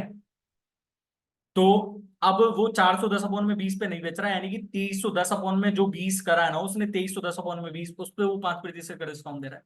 कर लेना भाई, मैं नहीं करा सकता अभी, ठीक है। 22वां क्वेश्चन है, और 22वां क्वेश्चन प्रिज्म से रिलेटेड है भाई, और प्रिज्म वाला टॉपिक मैंने करवा दिया है, पहले भी बताया था आपको जब क्लास स्टार्ट करी थी, तो आप देख सकते हो उसका आई टैब पे यहाँ आ भी रहा होगा, और डिस्क्रिप्शन बॉक्स में आपको लिंक भी प्रोवाइड कर दूंगा, ठीक है। The base of a solid right prism of height 10 centimetre is square and its volume is 160 centimetre cube, what is the total surface area of prism. तो total surface area of prism कितना रहता है, total surface area of prism कितना होता है, lateral surface, lateral lateral surface plus में two into base area, यही तो रहता है ना, ये मेरे को निकालना है ना। लेकिन मेरे पास हाइट दे रखी है और वॉल्यूम दे रखा है, तो हाइट और वॉल्यूम दे रखी है, तो मेरे पास यहाँ से एरिया ऑफ बेस कितना आ जाएगा, एरिया ऑफ बेस मेरे पास कितना आ जाएगा, 160 अपॉन में 10 यानी कि 16 सेंटीमीटर स्क्वायर। और जब ये 16 सेंटीमीटर स्क्वायर है तो मेरे पास एरिया ऑफ, जो सॉरी साइड ऑफ बेस कितना आ जाएगा मेरे पास, साइड ऑफ बेस, तो साइड ऑफ बेस जब स्क्वायर है तो यानी कि 16 अपॉन में 4 यानी कि 4 सेंटीमीटर। ठीक है। अब लेटरल सरफेस एरिया का फॉर्मूला क्या रहता है, लेटरल सरफेस एरिया का फॉर्मूला मैंने बता ही रखा है आपको, पेरीमीटर ऑफ बेस इनटू में slant height, perimeter of base into perimeter of base into में हाइट ही तो रहता है ना। ठीक है भाई। अब मैं इससे ज्यादा कुछ क्वेश्चन को नहीं बताऊंगा क्योंकि मैंने सारी हिंट दे दी है, तो यहाँ पे आपको सिर्फ कमेंट करना है आंसर। ठीक है ना। जो भी मैंने क्वेश्चन को जो भी इसमें सॉल्यूशंस लगने थे, जो भी कॉन्सेप्ट लगने थे, वो सारे के सारे बता दिए। ठीक है। 23वां क्वेश्चन है, after traveling a distance of 60 kilometer, train meets with an accident and its speed becomes 3 by 4th of its actual speed and reaches 35 minutes late. If this accident has occurred after traveling 20 kilometer more, train would have reached the station 25 minutes late. मतलब first condition में train ने यहां से चलना start करा, है ना, और 60 किलोमीटर चल ली यहां तक, ट्रेन 60 किलोमीटर यहां तक चल ली, है ना। लेकिन अब 60 किलोमीटर के बाद जो है ट्रेन का एक्सीडेंट हो गया, तो जो यहां से अब स्पीड स्पीड यहां से 4 थी, तो अब से जाके उसकी स्पीड कितनी हो गई, 3 ही हो गई, 3 ही, है ना। लेकिन अब जो वो पहुंच रही है ना, वो 35 मिनट लेट पहुंच रही है, 35 मिनट लेट, है ना। लेकिन दूसरा जो कंडीशन है ना, दूसरा कंडीशन ये दे रखा है मेरे को कि यही एक्सीडेंट यदि 20 किलोमीटर आगे जाके हुआ होता, 20 किलोमीटर आगे जाके हुआ होता, यानी कि 80 किलोमीटर पे हो रहा है अब एक्सीडेंट। अब एक्सीडेंट कितने पे हुआ है, 80 किलोमीटर पे। तो भाई जब ये 80 किलोमीटर पे हो रहा है, मैं यहाँ पे तीन वो बना देता हूँ आपको समझाने के लिए, ये मैंने 3 बना लिए। ठीक है। अब यहाँ पे एक तो स्पीड कितनी हो रही थी, 4 से 3 हो रही थी, है ना। लेकिन यहाँ पे जो 20 किलोमीटर है ना, अब ये 60 है यहाँ से यहाँ तक, और यहाँ से यहाँ तक इसने 20 किलोमीटर चला है, यानी कि अब ट्रेन का एक्सीडेंट 20 किलोमीटर बाद हो रहा है, और 20 किलोमीटर के बाद फिर से ट्रेन की स्पीड कितनी हो जानी, 4 से 3। लेकिन अब वो ट्रेन कितनी लेट पहुंच रही है, 25 मिनट लेट। तो भाई ये टाइम उसने 10 मिनट कहाँ बचाया है, 10 मिनट उसने यहीं तो बचाया होगा, 10 मिनट उसने यहीं तो बचाया होगा, कि उसका एक्सीडेंट है ना, वो 20 किलोमीटर आगे चल के हुआ है, 20 किलोमीटर और आगे चल के, मतलब अब 20 किलोमीटर आगे चल के हुआ है, यानी कि यहाँ पे अब उसकी स्पीड यहाँ पे 4 ही है, यहाँ पे उसकी स्पीड 4 ही है, लेकिन यहाँ पे 3 है उसकी स्पीड, यहाँ पे उसकी 3 स्पीड हो गई, यहाँ पे तो उसकी स्पीड 4 ही है। यानी कि जो हमारे पास टाइम रहेगा, टाइम डिफरेंस मेरे पास कितना रहेगा, मतलब यदि मैं उसमें 3:4 है, यदि स्पीड का रेशियो, तो मेरे पास टाइम का रेशियो कितना रहेगा, 4:3, 4:3, ये टाइम का रेशियो है ना मेरे पास। और एक की वैल्यू मेरे को कितनी दी हुई है, एक की वैल्यू मेरे को 10 मिनट दी हुई है, तो यानी कि यहां से जो 3 की वैल्यू कितनी हो जाएगी, 30 मिनट, यानी कि जो 20 किलोमीटर चलने में उसने कितना टाइम लिया है, 30 मिनट, यानी कि उसकी स्पीड तो मेरे पास कितनी आ गई, 40 किलोमीटर पर आ, 40 किलोमीटर पर आ, उसकी स्पीड आ गई ये मेरे पास 40 किलोमीटर पर आ, क्योंकि 30 मिनट में 3 की वैल्यू जब 30 मिनट हो गई, यानी कि उसने 20 किलोमीटर चलने में सिर्फ 30 मिनट लिए हैं, यानी कि वो 40 किलोमीटर पर आवर से जा रही है। अब हमको डिस्टेंस भी तो बतानी है कि डिस्टेंस कितनी करी है उसने। डिस्टेंस के लिए आपको थोड़ा बहुत सोचना पड़ेगा। ठीक है, थोड़ा बहुत सोचो। और मेरे को एक चीज बताओ कि यहां से फर्स्ट केस में बात करूं मैं, तो फर्स्ट केस में बात ये है कि वो 60 किलोमीटर चल रहा है, और 60 किलोमीटर के बाद ट्रेन का एक्सीडेंट हो गया। मेरे मेरे को एक्सीडेंट ही नहीं करवाना, मेरे को सीधा कहाँ पहुंचाना है कि ट्रेन यदि यहां से सीधा यहीं जाती, यदि स्टेशन पे पहुंचती, और स्टेशन पे जाके चाहे उसके साथ कुछ भी हो गया हो, लेकिन स्टेशन पे वो टाइम पे पहुंच गई ना, स्टेशन पे वो टाइम पे पहुंच गई, मतलब भाई वो स्टेशन पे जब वो टाइम पे ही पहुंच गई, तो उसका एक्सीडेंट हो चाहे कुछ भी हो, मतलब मैं अब स्टेशन यहाँ, अब जो एक्सीडेंट है ना वो यहाँ ना करवा के सीधा जंक्शन पे करवा रहा हूँ, सीधा जंक्शन पे, मतलब वो 35 मिनट लेट नहीं होगी, अब 35 मिनट लेट नहीं होगी। तो जब उसने 35 मिनट लेट नहीं हुई, तो अब एक चीज बताइए, उसने 10 मिनट लेट होने पे, जब ये 10 मिनट लेट थी, तो उसने कितना बचाया था, कितना बचाया था, जब उसने 20 किलोमीटर बचा लिया था। ठीक है, 20 किलोमीटर पे वो 10 मिनट बचा रही थी। 20 जो है 10 मिनट सेव करी तो उसने 20 किलोमीटर पे, क्योंकि 20 किलोमीटर आगे हो रहा था तो उसने 10 मिनट सेव कर ली, यहाँ पे दिख तो रहा है।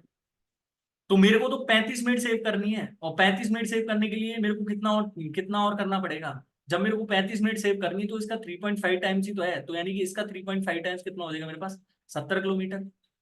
यानी कि मेरे पास अब यहां से यहां तक की वैल्यू आ गई मेरे पास 70 किलोमीटर। तो मेरे को टोटल डिस्टेंस निकालनी थी, टोटल डिस्टेंस मेरे पास कितनी हो जाएगी, 130 किलोमीटर की हो जाएगी, क्योंकि 60 किलोमीटर तो यहाँ से यहाँ तक चली ली थी ना वो।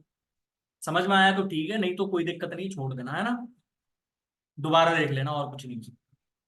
Three articles are bought at rupees 200 each. One of them is sold at a loss of 10%. If the other two articles are sold so as to gain 20% on the whole transaction. मतलब ये मेरे पास क्या है कि मेरे पास 3 products हैं, उनके मेरे पास कॉस्ट प्राइस सेम है ना। अब मैं आपको थोड़ी थोड़ी जल्दी बता देता हूँ, आप या तो एक तो वेटेड एवरेज लगा लेना यहाँ पे, ठीक है, वेटेड एवरेज लगा लेना है, तो वेटेड एवरेज, ठीक है। और या फिर आपको मैं सीधा सीधा एलिगेशन ला के बता रहा हूं। एलिगेशन हमने प्रॉफिट परसेंट क्या पढ़ा था, प्रॉफिट परसेंट होता है प्रॉफिट अपॉन में कॉस्ट प्राइस, यानी कि यदि मैं प्रॉफिट परसेंट पे एलिगेशन लगाता हूं तो मेरे पास रेशियो किसका आएगा, कॉस्ट प्राइस, ठीक है। अब मेरे पास कॉस्ट प्राइस का जब रेशियो आएगा तो मेरे पास 10% हानि पे यहां बेच रहा है, 10% यहां हानि पे तो बेच रहा है वो, है ना। लेकिन उसका ओवरऑल जो प्रॉफिट हो रहा है ना वो 20% का हो रहा है ना। लेकिन यहाँ पे 10% हानि की चीज को उसका कॉस्ट प्राइस कितना था, एक था, क्योंकि एक प्रोडक्ट का कॉस्ट प्राइस है। और यहाँ पे कितने का, 2 प्रोडक्ट का कॉस्ट प्राइस, तो यानी कि 1:2, 1:2 कॉस्ट प्राइस का रेशियो। तो मेरे पास यहाँ से देखो 20 और 30, यानी कि 30 दो की वैल्यू यदि मेरे पास 30% है तो एक की वैल्यू 15%, ये कम है तो ये ज्यादा होगा, यानी कि एक की वैल्यू 15 है तो मेरे पास 35% ही तो आएगा आंसर, और 35% का प्रॉफिट हो जाएगा। मतलब दोनों वस्तुओं को उसने कितने पे बेचा होगा, 35% के प्रॉफिट पे बेचा होगा, ठीक है। अब मेरे पास है यहाँ से 25वां क्वेश्चन और लास्ट क्वेश्चन, और मैंने यहाँ पे देखो सोर्स भी लिखा हुआ है, SSC MTS 6 जुलाई 2022 फर्स्ट, ठीक है। तो ये क्वेश्चन पढ़ने के बाद आपका दिमाग फिरे कि भाई ऐसा क्वेश्चन कहाँ से ले आए, हमने तो ऐसे क्वेश्चन देखे ही नहीं, तो आप जाके चेक कर सकते हो, ठीक है। A person has some coins of rupees 10, 5 and 2 denominations.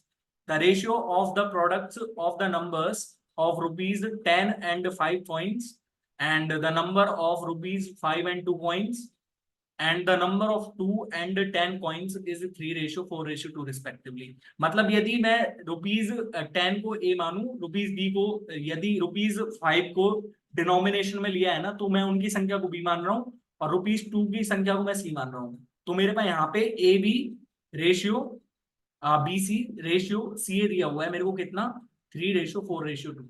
मेरे को मिनिमम वैल्यू चाहिए, what could be the minimum amount of money this person has.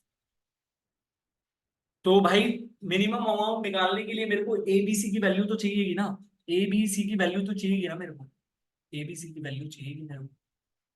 और एबीसी की वैल्यू कैसे आ सकती है, बता सकते हो प्लीज, बताओ, बताओ भाई। एबीसी की वैल्यू सिर्फ एक तरीके से आ सकती है भाई मेरे हिसाब से, यदि मैं एबीसी से डिवाइड कर दूं इस चीज को, एबीसी से डिवाइड कर दूं मैं इस चीज को, तो मेरे पास यहाँ से कितना आएगा, 1/C, 1/A, और यहाँ से कितना आ जाएगा मेरे पास 1/B। इसी की वैल्यू मेरे पास 3:4:2 है, ठीक है। अब मैं इस रेशियो को जस्ट उल्टा कर दूं, जस्ट उल्टा करूंगा तो मतलब मेरे पास यहाँ से कितना आएगा मेरे पास, यहाँ से यदि मैं जस्ट उल्टा करूंगा तो मेरे पास C:A:B आएगा, और C:A:B 1/3:1/4:1/2, तो यानी कि 12 हो गया ना। यानी कि मेरे पास C:A:B कितना आ रहा है मेरे पास, यहाँ से 4:3:6, यानी कि ए का डिनोमिनेशन में है ना तो उसकी मेरे पास 3 है, यानी कि 10 या 30 प्लस बी का 2 है ना, सॉरी बी का 5 है, तो बी 5 की 30, यानी कि, ठीक है। और सी का मेरे पास 2 है, तो 2 × 4 = 8, यानी कि मेरे पास जो टोटल अमाउंट रहेगा ना, जो मिनिमम अमाउंट, वो मेरे पास 68 रहेगा, ठीक है, ठीक है। मिनिमम करने के लिए भाई हमको 10 का मिनिमम लेना है और उसका मिनिमम लेना है, पर रेशियो हमको जबकि ये दिया है, आप ये कह सकते हो कि भाई मिनिमम अमाउंट लेना ही है, तो 10 का 1 गुना ले लो, 5 का 1 गुना ले लो, 2 का 1 गुना ले लो, फिर ये रेशियो वायलेट नहीं होगा क्या, ठीक है। तो आई होप आपको वीडियो अच्छा लगा होगा, और वीडियो अच्छा लगा है तो वीडियो को लाइक करना और चैनल को सब्सक्राइब करना बिल्कुल ना भूलिएगा। Thank you so much. मिलते हैं नेक्स्ट वीडियो में, तब तक के लिए बाय।